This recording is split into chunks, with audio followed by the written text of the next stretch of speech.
C'est parti pour le grand débrief de l'ActuTech aujourd'hui autour de la table pour commenter toutes ces news. Séverine Denis est avec nous. Bonjour Séverine. Bonjour Vous êtes Delphine. membre d'Exatrust et aussi la directrice des affaires institutionnelles et réglementaires chez DocaPost. Et puis avec nous un avocat, Louis Soris. Bonjour Louis. Bonjour Delphine. Et Martin Dufourc, directeur général de Artemis Technologies. Vous êtes, vous, un expert en marketing, innovation, expérience client. Alors, de quoi va-t-on parler? On va s'intéresser, par exemple, à l'annonce d'Éric Larchevêque, qui a été...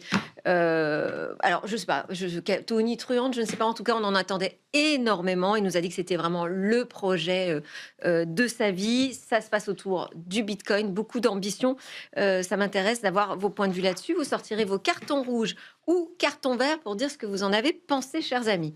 On va aussi parler du Black Friday pour voir si c'est le moment de tout acheter ou de se mettre au contraire à l'abri parce que les cybercriminels veillent. Enfin bon, on va regarder quels sont les risques et puis surtout, on va essayer de vous donner les bons conseils.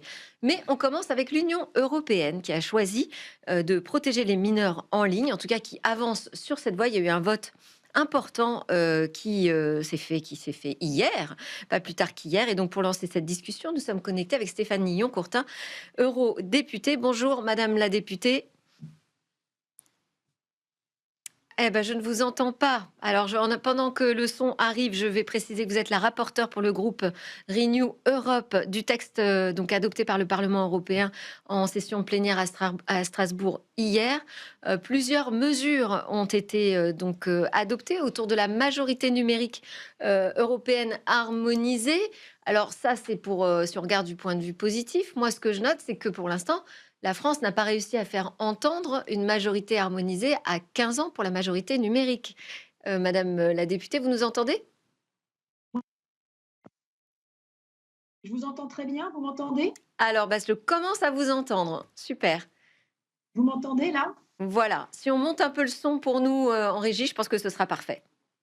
Bon, très bien. Vous m'entendez? C'est bon, je peux Parfaitement. parler. Merci.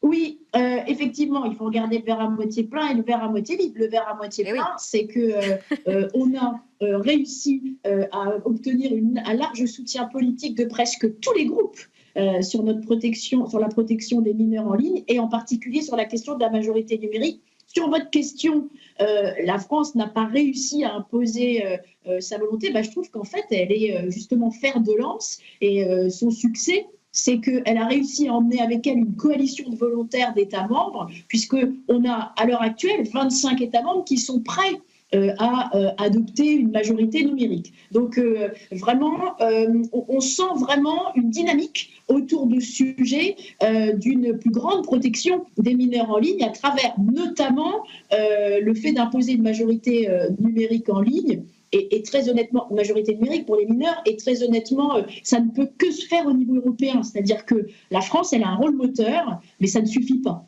Vous savez très bien, et même aussi bien que moi, si ce n'est mieux, que face aux géants de la tech, face aux plateformes, face aux réseaux sociaux qui sont extrêmement puissants et tentaculaires, le pouvoir de négociation ne sera plus fort et plus efficace que si on le fait à 27. Si on précise un peu les choses, finalement, cette majorité, elle serait à 16 ans, puisque avant 16 ans, on devra demander l'accord de nos parents pour se connecter aux réseaux sociaux. Et puis, pas seulement les réseaux sociaux classiques, vous avez décidé aussi d'étendre à d'autres services de partage, notamment de partage vidéo. Et puis, avant 13 ans, alors là, c'est interdiction totale d'accès à ces plateformes qui... alors, il va falloir quand même préciser un peu les choses. Quelles sont ces plateformes qui semblent vraiment trop sensibles pour être laissées entre les mains des 13 ans? D'abord, ce que je veux dire, c'est qu'avant 13 ans, c'est interdit, mais ça l'est déjà. La majorité des conditions générales d'utilisation des plateformes des réseaux sociaux fixent à 13 ans l'âge à partir duquel l'accès à ces réseaux et à ces plateformes est autorisé. Donc en fait, c'est juste un rappel dans votre rapport que les plateformes doivent se conformer à leurs propres conditions générales d'utilisation. Ça, c'est pour le premier seuil. Et Oui, le madame. seuil de 16 ans... Oui, mais juste, Oui. je suis tout à fait d'accord. C'est dans les conditions générales d'utilisation. Tout le monde est d'accord là-dessus. En tout cas, les Américains ont la même ligne sur les 13 ans. Mais dans la réalité, dans les faits, ça n'existe pas. Donc, ce rappel, est-ce que ce sera plus qu'un rappel? Bien sûr. Alors, c'est d'abord un rapport d'initiative où justement on appelle la commission qui est compétente pour agir à agir justement. Et alors, au-delà de ce rappel et de cette majorité numérique, bah, il faut la mettre en œuvre. Et donc, il faut imposer des conditions de vérification qui soient très importantes et qui soient efficaces, harmonisées au niveau européen. C'est tout le sens, vous en avez peut-être entendu parler, du portefeuille d'identité numérique européen qui est en phase test et notamment en France et qui est mis en avant comme étant l'une des solutions les plus prometteuses. Et moi je dis, nos géants de la tech, nos plateformes qui sont extrêmement valorisées et qui ont beaucoup d'argent, pourraient justement, alors qu'elles appellent souvent l'Europe à légiférer, ben, et se mettre autour de la table et travailler sur ce portefeuille numérique, notamment à travers l'IA. Et je vous interroge, vous, et notamment vos intervenants qui sont des experts en la matière. Oui, oui, sur ce portefeuille, l'avantage, c'est qu'il va permettre de faire des vérifications d'âge avec un double anonymat, donc dans des conditions qui préservent quand même, on va dire, pas l'anonymat, mais enfin, qui préservent la manière dont on partage nos données pour accéder aux plateformes. Sur la précision de quel type de plateforme, moi, c'est la question que je me pose, parce que là, on est en train d'élargir au-delà des réseaux sociaux, mais vous avez peut-être d'autres questions sur ce sujet, la protection des mineurs en ligne. Et moi, je voulais vous interroger, Louis, sur est-ce que c'est un sujet juridique aussi? C'est un sujet juridique, oui, puisqu'on a parlé de conditions générales des plateformes. Moi, ce que je veux dire par là, c'est que effectivement, il y a un sujet intéressant, c'est que on peut effectivement voir le verre à moitié plein, puisque c'est assez rare que l'Assemblée nationale puisse se mobiliser tous ensemble sur une thématique. Donc ça, c'est Là, une c'est bonne carrément chose. le Parlement européen. Mais en fait, le sujet se positionne au niveau européen. Ouais. Et c'est ça la difficulté, c'est qu'on disait qu'aujourd'hui, on avait 25 pays européens qui étaient plutôt alignés sur cette position. Il en manque manifestement 2. Et c'est un sujet très complexe qui expose nos enfants. Et je pense qu'il y a une énorme urgence à agir au plus vite, puisque chaque jour qui passe fait que nos enfants sont exposés à des contenus dont on n'est pas sûr qu'ils soient plutôt bons pour eux. Donc là, je pense qu'il y a quelque chose à faire. Il y a un sujet aussi des algorithmes à traiter directement avec les plateformes, puisque aujourd'hui, on sait que les plateformes peuvent faire. Si on regarde en Chine, par exemple, l'accès à TikTok sur les mineurs est complètement différent de celui qu'on a aujourd'hui, puisque les contenus qui sont poussés aux jeunes enfants sont des contenus éducatifs. Et j'ai envie de dire, à ce moment-là, c'est plutôt une bonne chose que les mineurs ont ça aujourd'hui. Donc, effectivement, il y a un sujet juridique, c'est évident, parce que... De faire appliquer.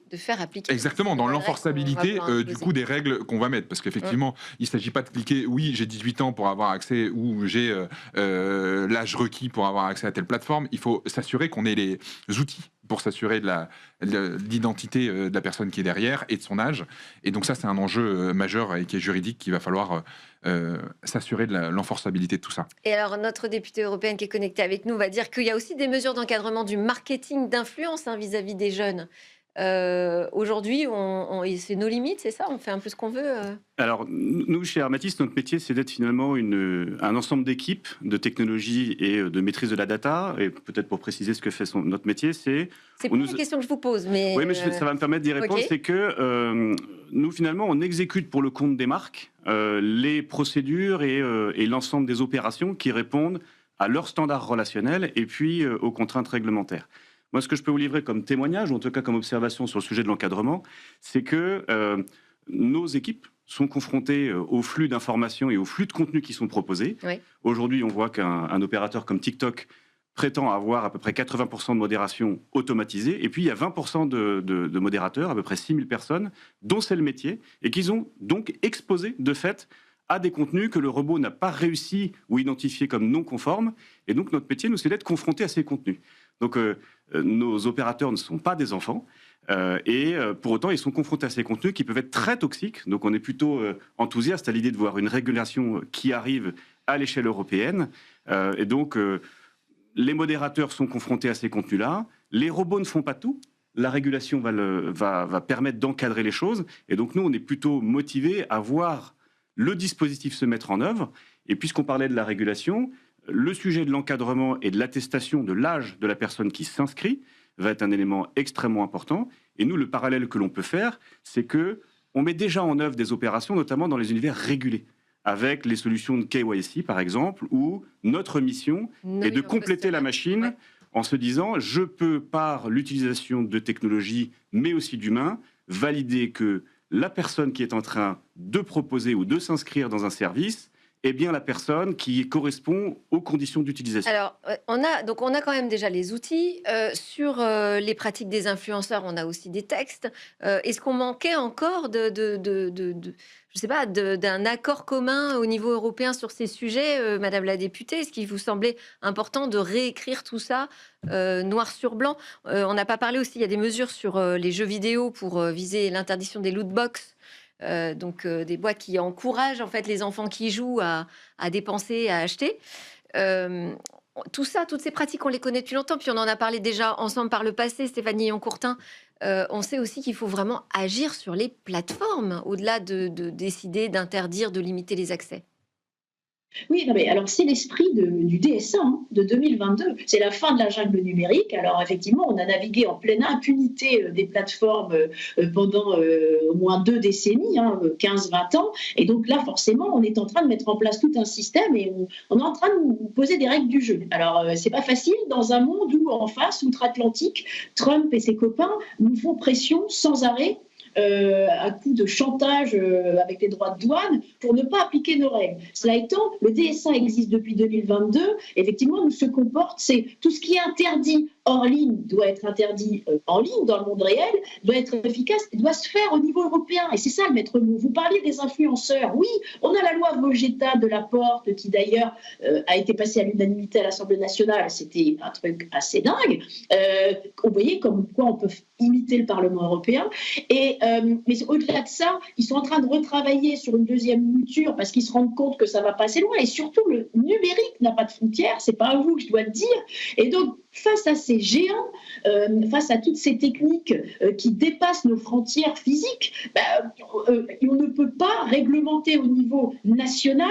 La limite de la loi influenceur, qui est très bien sur le fond, c'est que justement, elle ne s'applique pas ailleurs. Et on a l'Espagne et d'autres pays membres qui sont en train de faire chacun leur loi. Je peux vous dire, c'est le cadeau de Noël avant l'heure pour nos plateformes. Ils adorent ça, s'engouffrer dans la brèche, fragmenter, aller vers la loi la moins disante. Je veux dire, il n'y a pas de frontières. Et donc, le pouvoir de négociation face à des plateformes, face à des géants de la tech, c'est l'accès d'un marché de 450 millions de consommateurs, d'Européens, potentiellement consommateurs ou qu'ils sont déjà. C'est-à-dire, si vous leur vendez un marché, français de 65 ou 68 millions de consommateurs, ils s'en fichent, ils vont ailleurs. Donc, c'est notre force. Et ça, on ne joue pas assez là-dessus. On est toujours en train un peu de s'excuser d'exister, de s'excuser de légiférer. Donc, oui, il faut un encadrement. S'agissant de vos autres questions, oui, il y a beaucoup d'autres dispositifs qu'on demande à la Commission d'interdire, notamment ces fameuses loot boxes, ces espèces de boîtes à butin numériques ou pochettes surprises numériques, qui sont un peu finalement où on demande des encadrements beaucoup plus stricts. Là où on a discuté beaucoup avec nos autres collègues dans leur rapport, c'est sur les jeux vidéo.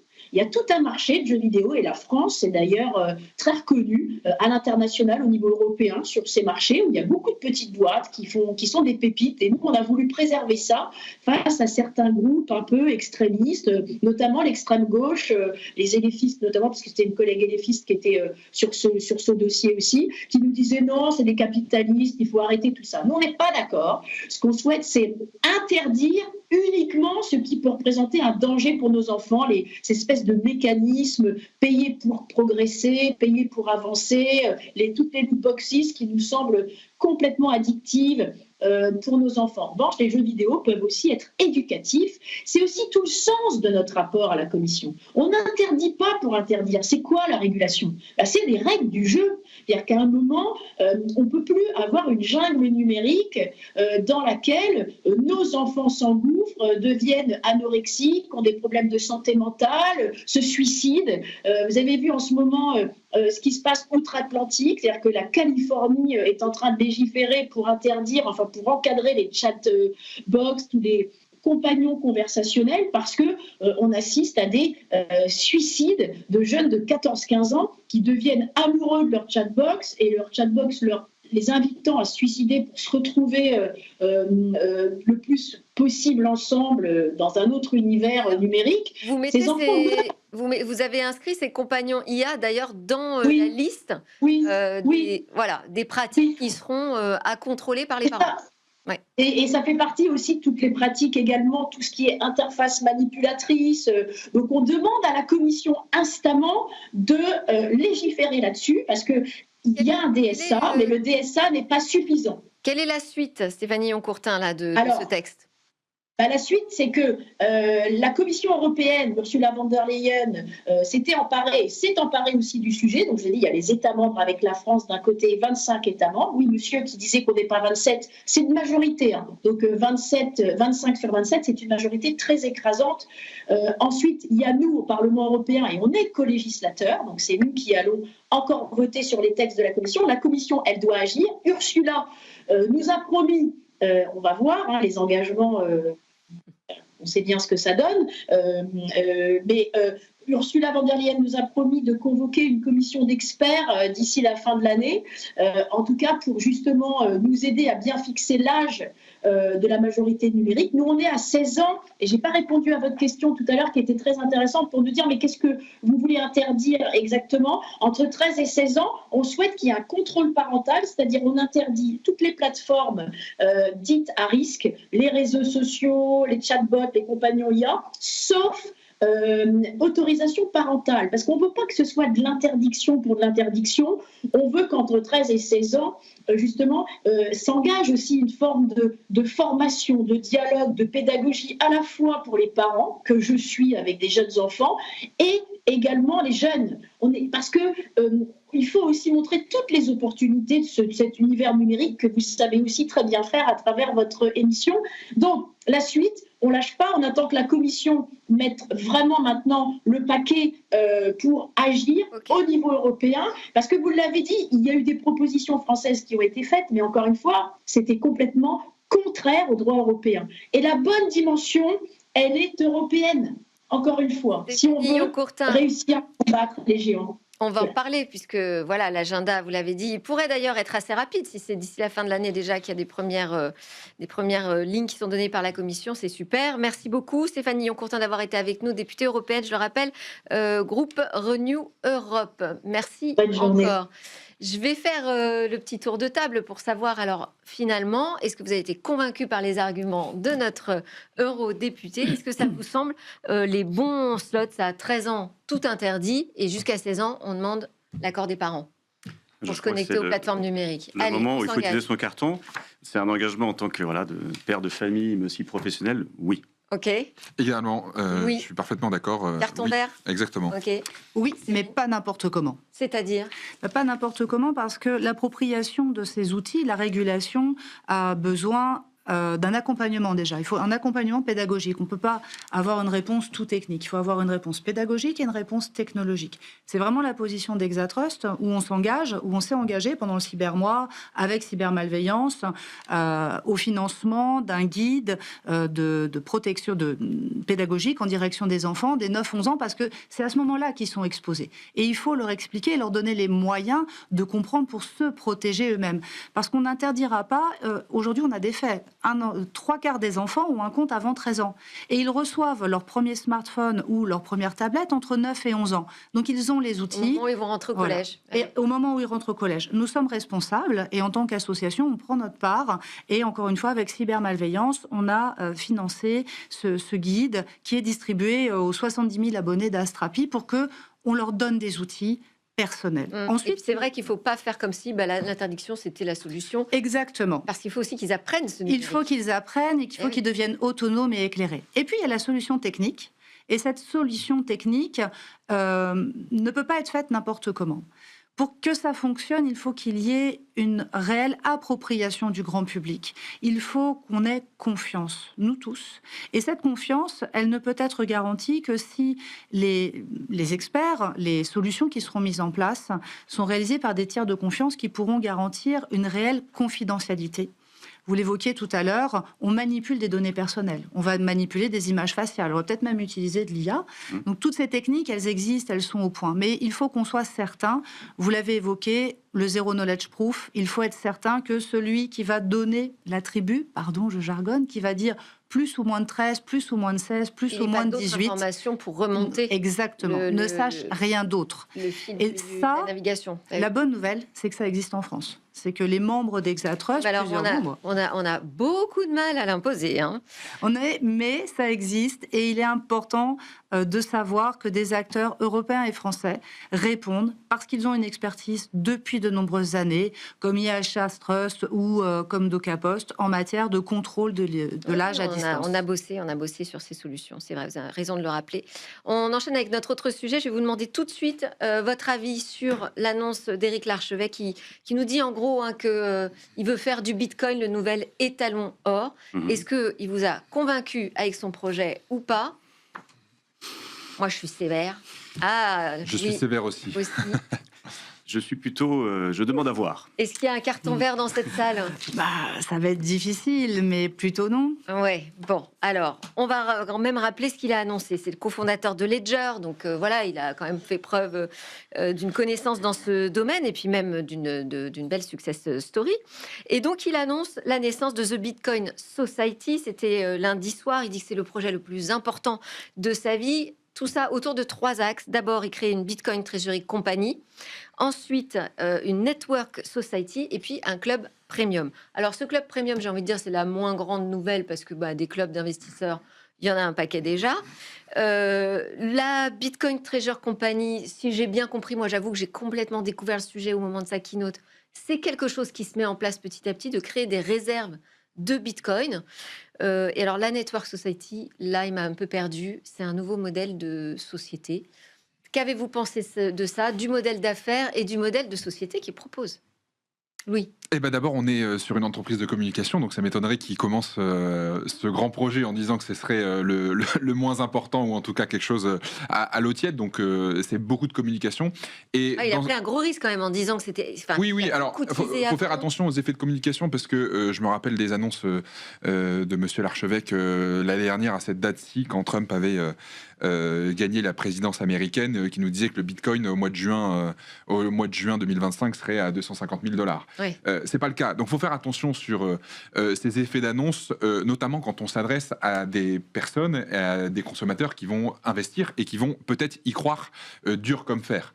Donc je pense que évidemment il a peut-être raison et c'est peut-être le projet de sa vie et c'est formidable. Je dis juste que les personnes qui l'écoutent, les personnes à qui il va s'adresser, parce qu'il a un large panel de followers sur les réseaux sociaux, on vient un peu à la même thématique, doivent faire attention à ce qu'ils entendent et que évidemment c'est pas pour argent comptant et c'est un peu le modèle. Et ce modèle d'affaires, vous le voyez émerger là? Oui, alors ce modèle d'affaires existe déjà aux États-Unis depuis bien longtemps. Ouais. Il y a la société qui s'appelle MicroStrategy, qui est une société qui est cotée au Nasdaq et qui fait ça et qui achète tous les mois, tous les trimestres des millions et des centaines de millions de dollars de Bitcoin. Donc c'est ce qu'il veut reproduire et finalement il va se retrouver avec une société parce qu'il a racheté une société qui est cotée actuellement. Et, alors il dit que c'est important pour lui qu'elle soit cotée pour que tout le monde puisse être actionnaire. C'est vraiment un projet mondial. C'est une coquille vide qu'il a racheté justement pour gagner 1 an de formalités administratives.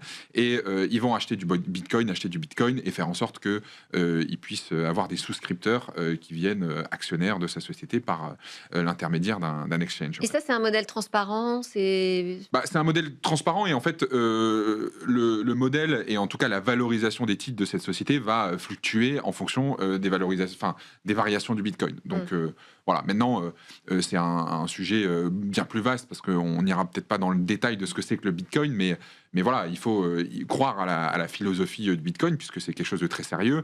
Il y a des choses derrière et il se met sur ce créneau-là, mais ça existe déjà beaucoup aux États-Unis. Mais encore une fois, c'est quand on joue avec l'argent des Français, il faut être assez prudent et je pense que les effets d'annonce un peu gonflants méritent d'être mesurés. Vous dites prenons un petit peu de recul. Prenons un peu de recul et faisons attention. Ouais. Et sur le projet Network Society, donc vraiment, c'est créer un nouvel ordre politique, même, parce que c'est assez politique son discours. Bah oui, tout à fait. À partir du moment où vous prévalez d'un trésor en Bitcoin et vous avez une capacité d'influence du fait de votre trésor, moi, ma lecture de ce que j'ai compris de la Network Society, c'est de se dire, je joue un rôle quasi de banque centrale, puisque je peux défendre le fait que j'ai une capacité financière. Alors pour moi, je ne suis pas spécialiste, peut-être autant que nous. Je suis plutôt, j'ai plutôt levé mon carton rouge parce que je demande à voir, je demande à comprendre. Je pense comme beaucoup de gens qui ont vu les informations qui ont circulé. Voilà, je reste en attente d'en savoir plus. Et beaucoup d'éléments ont été annoncés, beaucoup d'éléments ne l'ont pas été. Le sujet de la capacité à prouver, par exemple, qu'en permanence, les bitcoins sont bien détenus par la société. Ça, c'est une question, moi, que je me pose. Je me pose également la question de comment est-ce que The Bitcoin Society va pouvoir organiser la validation des transactions de manière aussi sécuritaire que possible. Donc voilà, je reste en attente de mieux comprendre le modèle. On est tous d'accord, on va observer. Et puis j'imagine qu'on va petit à petit en découvrir un petit peu plus sur son projet, parce que là, c'était vraiment juste dévoiler quelques grandes lignes. On n'a plus beaucoup de temps. Je voudrais quand même qu'on termine avec le Black Friday. C'est demain, donc il va y avoir plein de super bonnes affaires, même si ça fait déjà 3 semaines en vrai qu'on a des bonnes affaires du Black Friday. Mais Black bon, Friday, oui. ça sera encore mieux demain. Mais on sait aussi que c'est une période qui est très, très, très prisée par les cybercriminels, n'est-ce pas ? Absolument, et c'est aussi l'opportunité de rappeler qu'il faut former et encore former, et que les consommateurs qui vont acheter pendant le Black Friday, donc moi, sont aussi des collaborateurs, et que c'est l'opportunité de former en entreprise aux bons réflexes, à l'analyse des cyberattaques. C'est quoi la principale attaque là, pendant le Black Friday ? Là, aujourd'hui, on va avoir des faux sites, des fausses annonces, du phishing, des textos qui vont nous emmener sur des sites frauduleux pour détourner l'action d'achat. Et on nous dit qu'il faut faire attention quand c'est trop beau pour être vrai. Bon, c'est forcément une arnaque, mais pendant le Black Friday, c'est souvent trop beau. C'est souvent trop beau, d'autant plus quand on utilise les ressources informatiques de l'entreprise. Et donc, il faut aussi avoir conscience qu'il faut former... C'est aussi un sujet en entreprise. C'est un sujet, puisqu'on augmente la surface d'attaque. Les attaqués sont les personnes qui utilisent des outils. Et entre le BIOD et le Shadow IT, il faut rappeler qu'on doit protéger nos collaborateurs en leur rappelant les bonnes pratiques pour se méfier effectivement, quand c'est trop beau, il y a un risque de détournement de l'action d'achat. Martin, vous vouliez dire quelque chose là-dessus ? Oui, alors nous, on est effectivement l'opérateur qui ont le service client des marques. Donc, on voit bien l'explosion des interactions qui arrivent pendant la Black Friday Week ou le mois du Black Friday, suivant les marques. En revanche, ce qui est intéressant, c'est que nous, on n'observe pas de déformation significative des motifs de contact dans nos équipes. C'est-à-dire quand on fait le service client d'Intersport, la majorité des demandes restent encore une demande de disponibilité de produits, un retour produit. Donc oui, il y a certainement une hausse en nombre des fraudes, mais en proportion dans les interactions qu'on gère avec les marques, c'est pas significatif. Alors est-ce que c'est un motif de réjouissance sur la Black Friday ? Je ne le sais pas. En revanche, ce qui est certain, c'est qu'on observe comme tout le monde une croissance frénétique des faux sites, et je crois qu'une étude récente démontrait que 3 emails sur 4, dont la thématique ou qui contiennent le terme Black Friday, sont des emails frauduleux. Donc le sujet du phishing, la FEVAD nous le dit, 60% des cas de fraude sont liés au phishing. Donc c'est pas tous aux abris, mais enfin bon, ouvrez bien les yeux quand même. Merci beaucoup à Séverine Denis qui était avec nous pour Exatrust, Louis Soris, avocat d'affaires, et Martin Dufourc d'Armatis, je vais y arriver, technologie. Merci à vous de nous avoir suivis. C'était Smart Tech, on était en direct. Comme tous les jeudis, on se retrouve à 10h45 la semaine prochaine. Bonne journée.